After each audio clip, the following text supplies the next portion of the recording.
कभी अध्यक्ष महोदय ये लगता है जो दिल्ली में होता है वही उत्तर प्रदेश में होने लगता है। अगर दिल्ली वाले ऐसे फोटो खिंचाएंगे तो हमारे लोग भी ऐसे फोटो खिंचा लेंगे। मुझे खुशी है इस बात की कि मजदूरों की जान बच गई। 41 लोग मजदूर जो फंसे थे उनकी जान बची और उनको बचाने में जो जो एजेंसीज थी उनको बधाई, उनका धन्यवाद। लेकिन सबसे ज्यादा धन्यवाद और बधाई उन मजदूरों को जो रेट माइनर्स हैं, जो उस पाइप में घुस करके गए, उन्हें बचा करके लेके आए।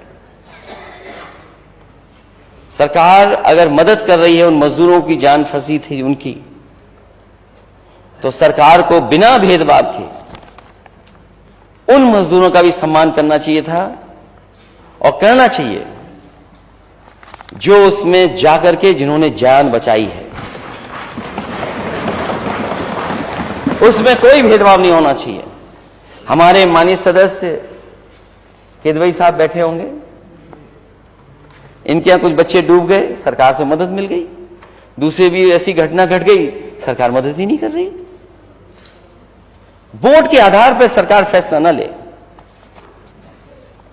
ये आरोप जो लगते हैं, आरोप के पीछे कुछ होना चाहिए, मटेरियल भी। कोई आरोप ऐसे ही नहीं लग जाए। क्या डूबने वाली बच्चों की मदद हुई, दूसरों की मदद हो पाई कि नहीं हो पाई? हाँ, लिख के दे देना, लिख के देना। तो एक नहीं उदाहरण, हम बहुत से उदाहरण दे सकते हैं।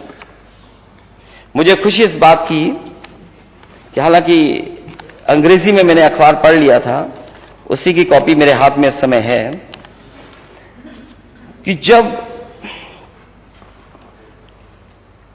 जिन लोगों की जान बची मजदूरों की, उसके बाद जो लेके गया था उन पाइप वो रेड माइनर्स को, जिन्होंने जान बचाई, उनके बारे में कि हमारी ये जो हेडलाइन थी अखबार की, वो हेडलाइन थी अखबार की कि हिंदूज और मुस्लिम्स टुगेदर सेव्ड 41 लाइव्स। कि हिंदू और मुस्लिम ने दोनों ने मिलकर के 41 लोगों की जान बचाई।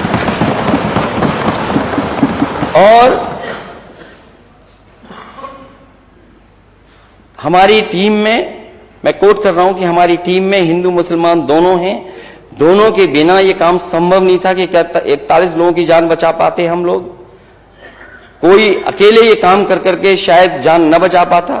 इसलिए मैं ये मैसेज देना चाहता हूं कि पूरा देश जाने कि हार्मोनी में और साथ रहने से देश आगे बढ़ेगा। और हमारा इस we should all live in harmony, not spread the poison of hate.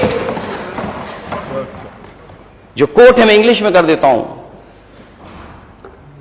In our team there are both Hindus and Muslims and people from both religions worked hard to save these 41 lives. None of them could have done this alone. And this is the message I want to give it to everyone. We should all live in harmony and not spread the poison of hate. We all want to give our 100% for the country. Please convey my message to everyone. सोचो आप अध्यक्ष महोदय, ये बड़ा संदेश है। एक सामान्य व्यक्ति ये बात कह रहा है कि ये संदेश जाए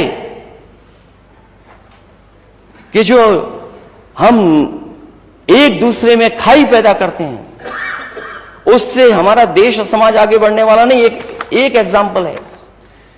और क्योंकि नेता सदन उसी प्रदेश से आते हैं, इसी तरह अध्यक्ष महोदय, एक मां ने 24 मजदूरों की जान बचाई थी।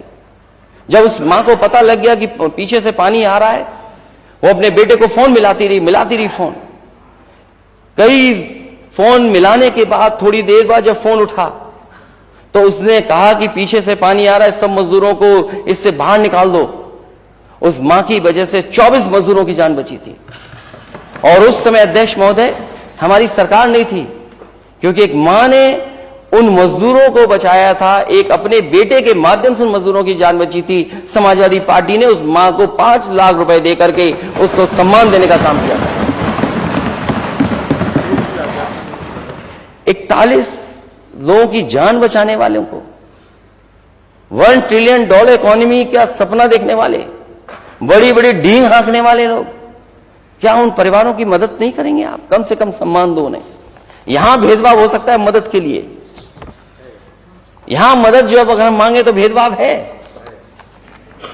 लेकिन कम से कम ऐसे बड़े काम के लिए आपको मदद करनी चाहिए। और हमारे देश की संस्कृति बताती है, देश का इतिहास बताता है कि हम सब मिलके रहे हैं, हमारी ये मिली जुली संस्कृति है, हम सब मिलकर के रहते हैं और मिलकर के इस देश को आजादी दिलाने का काम किया है, चाहे वो 1857 हो, चाहे बाद की बात हो।